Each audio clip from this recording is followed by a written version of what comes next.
कुब्जिका की पूजा विधि का वर्णन। भगवान महेश्वर कहते हैं, स्कंद, अब मैं धर्म, अर्थ, काम तथा विजय प्रदान करने वाली श्रीमती कुब्जिका देवी के मंत्र का वर्णन करूंगा। परिवार सहित मूल मंत्र से उनकी पूजा करनी चाहिए। करन्यास और अंगन्यास करके संध्या वंदन करें। वामा, ज्येष्ठा तथा रौद्री ये क्रमशः 3 संध्याएं कही गई हैं। कौली गायत्री। कुल वागीश्वरी, हम आपको जाने, महाकौली के रूप में आपका चिंतन करें। कौली देवी हमें शुभ कर्मों के लिए प्रेरित करें। इसके 5 मंत्र हैं, जिनके आदि में प्रणव और अंत में नमः पद का प्रयोग होता है। बीच में 5 नाथों के नाम हैं। अंत में श्री पादुकाम पूजयामि इस पद को जोड़ना चाहिए। मध्य में देवता का चतुर्थ अंत नाम जोड़ देना चाहिए। इस प्रकार ये 5 मंत्र लगभग 18 अक्षरों के होते हैं। इन सबके नामों को षष्ठी विभक्ति के साथ संयुक्त करना चाहिए। इस तरह वाक्य योजना करके इनके स्वरूप समझने चाहिए। मैं उन 5 नाथों का वर्णन करता हूँ। कौलीशनाथ, श्रीकंठनाथ, कौलनाथ, गगनानंद नाथ तथा तूर्णनाथ। इनकी पूजा का मंत्र वाक्य इस प्रकार होना चाहिए। ओम कौलीशनाथाय नमस्तस्मय पादुकाम पूजयामि। इनके साथ क्रमशः ये 5 देवियां भी पूजनीय हैं। 1. शुक्ला देवी, जो जन्म से ही कुब्जा होने के कारण कुब्जिका कही गई हैं। 2. चटुला देवी। 3. मैत्रिशी देवी, जो विकराल रूप वाली हैं। 4. अतल देवी और 5. श्री चंद्रा देवी हैं। इन सब के नामों के अंत में देवी पद है। इनके पूजन का मंत्र वाक्य इस प्रकार होगा। ओम शुक्ला देव्ये नमस्तस्यै भगात्म पुंगण देव मोहिनीम पादुकाम पूजयामि। दूसरी, चुटला देवी की पादुका का ये विशेषण देना चाहिए। अतीत भुवनानंद रत्नांड्या पादुकाम पूजयामि। इसी तरह तीसरी देवी की पादुका का विशेषण ब्रह्म ज्ञानामध्या, चौथी की पादुका का विशेषण कमलांध्या तथा 5वीं की पादुका का विशेषण परम विद्यांध्या देना चाहिए। इस प्रकार विद्या, देवी और गुरु उपर्युक्त 5 नाथ, इन 3 की शुद्धि त्रिशुद्धि कहलाती है। मैं तुमसे इसका वर्णन करता हूँ। गगनानंद, चटुली, आत्मानंद, पद्मानंद, मणि, कला, कमल, माणिक्यकंठ, गगन, कुमुद, श्री पद्म, भैरवानंद, कमलदेव, शिव, भव तथा कृष्ण ये 16 नूतन सिद्ध हैं। चंद्रपूर, गुल्म, शुभकाम, अतिमुक्तक, वीरकंठ, प्रयोग, कुशल, देव भोगक्र अथवा भोगदायक, विश्वदेव, खडगदेव, रुद्र, धाता, असी, मुद्रा स्फोट, वंशपूर तथा भोज ये 16 सिद्ध हैं। इन सिद्धों का शरीर भी 6 प्रकार के न्यासों से नियंत्रित होने के कारण इनके आत्मा के समान जाति का ही सचितानंदमय हो गया है। मंडल में फूल बिखेरकर मंडलों की पूजा करें। अनंत, महान, शिव पादुका, महाव्याप्ति, शून्य, पंच तत्वात्मक मंडल, श्रीकंठनाथ पादुका, शंकर एवं अनंत की भी पूजा करें। सदाशिव, पिंगल, भृगवानंद, नाथ समुदाय, लांगुलानंद और संवर्त इन सबका मंडल स्थान में पूजन करें। नेत्रे कोण में श्री महाकाल, पिनाकी, महेंद्र, खडक, नाग, बाण, अघासी, पाप का छेदन करने के लिए खडक रूप, शब्द, वश, आज्ञा रूप और नंद रूप, इनको बलि अर्पित करके क्रमशः इनका पूजन करें। इसके बाद वटुक को अर्घ्य, पुष्प, धूप, दीप, गंध एवं बलि तथा क्षेत्रपाल को गंध, पुष्प और बलि अर्पित करें। बलि के अंत में दाएं बाएं तथा सामने त्रिकूट का पूजन करें। इसके लिए मंत्र इस प्रकार है। ह्रीम ह्रूम हाँ श्री त्रिकुटाय नमः। फिर बाएं निशानाथ की, दाहिने तमोरीनाथ या सूर्यनाथ इनकी तथा सामने काला नल की पादुकाओं का यजन पूजन करें। तदंतर उड्डयन, जालंधर, पूर्णगिरी तथा कामरूप का पूजन करना चाहिए। फिर गगनानंद देव, वर्ग सहित स्वर्गानंद देव, परमानंद देव, सत्यानंद देव की पादुका तथा नागानंद देव की पूजा करें। इस प्रकार वर्ग नामक पंच रत्न का तुमसे वर्णन किया गया है। उत्तर और ईशान कोण में इन 6 की पूजा करें। सुरनाथ की पादुका की, श्रीमान समय कोटि ईश्वर की, विद्या कोटि ईश्वर की, कोटीश्वर की, बिंदु कोटीश्वर की तथा सिद्ध कोटीश्वर की। अग्नि कोण में 4 सिद्ध समुदाय की तथा अमरीशेश्वर, चक्रीशेश्वर, कुरंगेश्वर, वर्त्रेश्वर तथा चंद्रनाथ या चंद्रेश्वर की पूजा करें।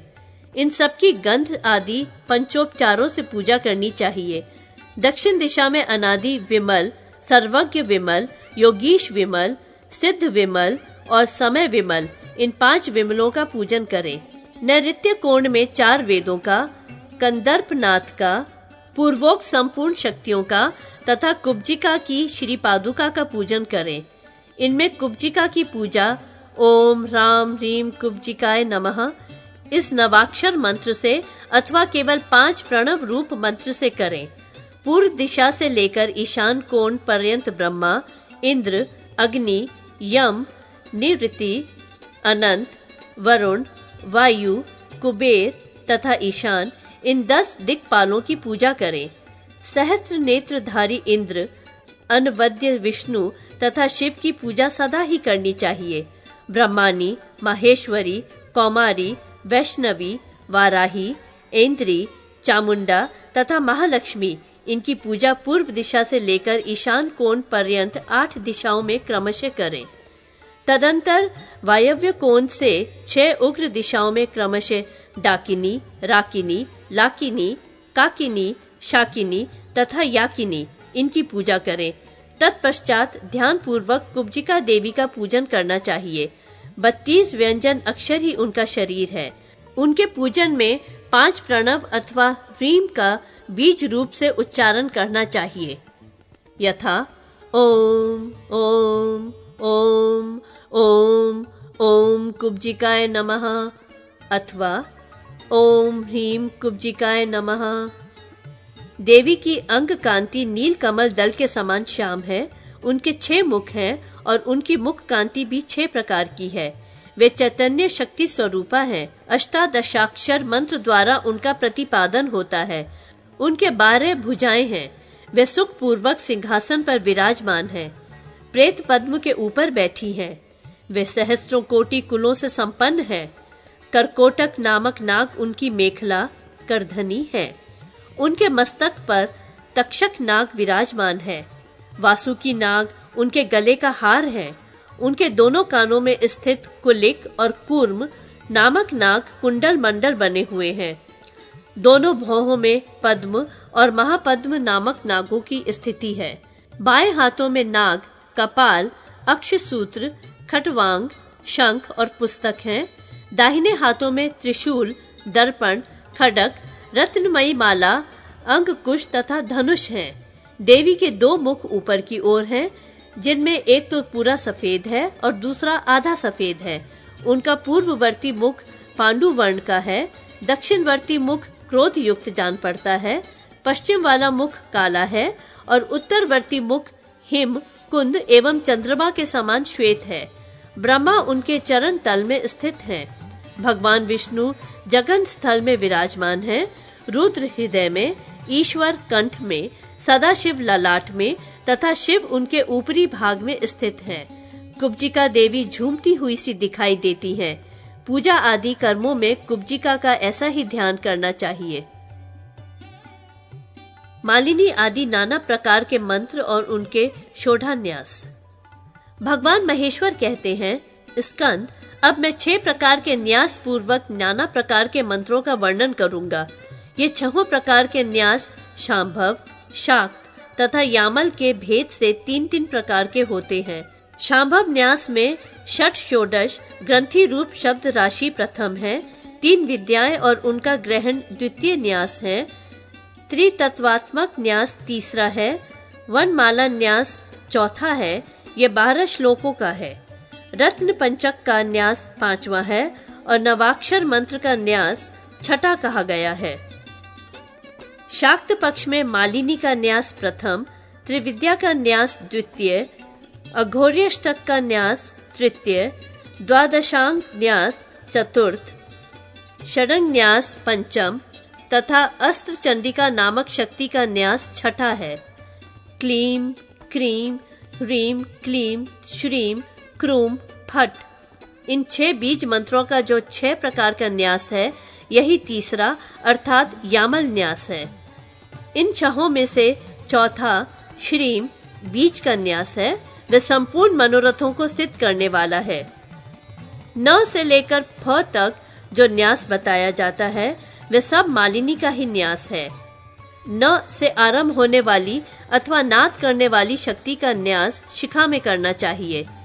अग्रसनी शक्ति तथा शिरोमाला निवृत्ति शक्ति का स्थान सिर में है, अतः वहीं उसका न्यास करें। ट शांति का प्रतीक है, इसका न्यास भी सिर में ही होगा। च चामुंडा का प्रतीक है, इसका न्यास नेत्र त्रय में करना चाहिए। ढ प्रिय दृष्टि स्वरूप है, इसका न्यास नेत्र द्वय में करना चाहिए। ग्यूह शक्ति का प्रतीक है नी, इसका न्यास नासिका द्वय में करें। न नारायणी रूप है, इसका स्थान दोनों कानों में है। त मोहिनी रूप है, इसका स्थान केवल दाहिने कान में है। ज प्रज्ञा का प्रतीक है, इसकी स्थिति बाएं कान में बताई गई है। वज्रिणी देवी का स्थान मुख में है। क कराली शक्ति का प्रतीक है, इसकी स्थिति दाहिनी दंष्टा दाढ़ में है। ख कपालिनी रूप है, व बाएं कंधे पर स्थापित होने के योग्य है। ग शिवा का प्रतीक है, इसका स्थान ऊपरी दाढ़ों में है। घ घोरा शक्ति का सूचक है, इसकी स्थिति बाईं दाढ़ में मानी गई है। उ शिखा शक्ति का सूचक है, इसका स्थान दांतों में है। ई माया का प्रतीक है, जिसका स्थान जिह्वा के अंतर्गत माना गया है। अ नागेश्वरी रूप है, इसका न्यास वाक इंद्रिय में होना चाहिए। व शिखी वाहिनी का बोधक है, इसका स्थान कंठ में है। भ के साथ भीषणी शक्ति का न्यास दाहिने कंधे में करें। म के साथ वायु वेग का न्यास बाएं कंधे में करें। ड अक्षर और नामक शक्ति का दाहिनी भुजा में तथा ढ अक्षर एवं विनायका देवी का बाईं भुजा में न्यास करें। प एवं पूर्णिमा का न्यास दोनों हाथों में करें। प्रणव सहित ओंकारा शक्ति का दाहिने हाथ की अंगुलियों में तथा अंग सहित दर्शनी बाएं हाथ की अंगुलियों में न्यास करें। अह एवं संजीवनी शक्ति का हाथ में न्यास करें। ट अक्षर सहित कपालिनी शक्ति का स्थान कपाल है। त सहित दीपनी की स्थिति शूल दंड में है। जयंती की स्थिति त्रिशूल में है। य सहित साधिनी देवी का स्थान वृद्धि है। श अक्षर के साथ परामाख्या देवी की स्थिति जीव में है। ह अक्षर सहित अंबिका देवी का न्यास प्राण में करना चाहिए। छ अक्षर के साथ शरीरा देवी का स्थान दाहिने स्तन में है। न सहित पूतना की स्थिति बाएं स्तन में बताई गई है। अ सहित अमोटी का स्तन दुग्ध में। थ सहित लंबोदरी का उदर में। क्ष सहित सहारिका का नाभि में तथा म सहित महाकाली का नितंब में न्यास करें। स अक्षर सहित कुसुम माला का गुह्य देश में। श सहित शुक्र देविका का शुक्र में। त सहित तारा देवी का दोनों उरुओं में तथा द सहित ज्ञान शक्ति का दाहिने घुटने में न्यास करें। औ सहित क्रिया शक्ति का बाएं घुटने में। ओ सहित गायत्री देवी का दाहिनी जंघा पिंडली में। ओम सहित सावित्री का बाईं जंघा में तथा द सहित दोहिनी का दाहिने पैर में न्यास करें। फ सहित फेटकारी का बाएं पैर में न्यास करना चाहिए। मालिनी यंत्र 9 अक्षरों से युक्त होता है। अ सहित श्रीकंठ का शिखा में। आ सहित अनंत का मुख में। इ सहित सूक्ष्म का दाहिने नेत्र में। ई सहित त्रिमूर्ति का बाएं नेत्र में। उ सहित अमरीश का दाहिने कान में तथा उ सहित अर्धांशक का बाएं कान में न्यास करें। रि सहित भावभूति का दाहिने नासाग्र में। रि सहित तिथीश का वाम नासाग्र में। रि सहित स्थाणु का दाहिने गाल में तथा र सहित हर का बाएं गाल में न्यास करें। ए अक्षर सहित कटीश का नीचे की दंत पंक्ति में, ऐ सहित भूतीश का ऊपर की दंत पंक्ति में, ओ सहित सद्यो जात का नीचे के ओष्ठ में तथा औ सहित अनुग्रहीश या अनुग्रहेश का ऊपर के ओष्ठ में न्यास करें। अंग सहित क्रूर का गले की घाटी में, अह सहित महासेन का जिव्या में, क सहित क्रोधीश का दाहिने कंधे में तथा ख सहित चंडीश का बाहुओं में न्यास करें। ग सहित पंचांतक का कर्पूर में, घ सहित शिखी का दाहिने कंकड़ में, ण सहित एक पाद का दाई अंगुलियों में तथा च सहित कूर्मक का बाएं कंधे में न्यास करें। छ सहित एक नेत्र का बाहु में, ज सहित चतुर्मुख का कर्पूर या कोहनी में, झ सहित राजस का वाम कंकड़ में तथा न सहित सर्व कामत का बाई अंगुलियों में न्यास करें। ट सहित सोमेश्वर का नितंब में, ठ सहित लांगली का दक्षिण उरु दाहिनी जांघ में, ड सहित दारुक का दाहिने घुटने में तथा ढ सहित अर्धजलेश्वर का पिंडली में न्यास करें। ण सहित उमाकांत का दाहिने पैर की उंगलियों में, त सहित आषाढ़ी का नितंब में, थ सहित दंडी का वाम उरु बाई जांघ में तथा द सहित भित का बाएं घुटने में न्यास करें। ध सहित मीन का बाई पिंडली में, न सहित मेष का बाएं पैर की उंगलियों में, प सहित लोहित का दाहिनी कुक्षी में तथा फ सहित शिखी का बाई कुक्षी में न्यास करें। ब सहित गलंड का पृष्ठवंश में, भ सहित द्विरंड का नाभि में, म सहित महाकाल का हृदय में तथा य सहित वाणीश का त्वचा में न्यास बताया गया है। र सहित भुजंगेश का रक्त में, ल सहित पिनाकी का मांस में, व सहित खंगीश का अपने आत्मा शरीर में तथा श सहित वक का हड्डी में न्यास करें। श सहित श्वेत का मज्जा में, स सहित भृगु का शुक्र एवं धातु में, ह सहित नकुलीश का प्राण में तथा क्ष सहित संवर्त का पंचकोशों में न्यास करना चाहिए। ह्रीम बीज से रुद्र शक्तियों का पूजन करके उपासक संपूर्ण मनोरथों को प्राप्त कर लेता है।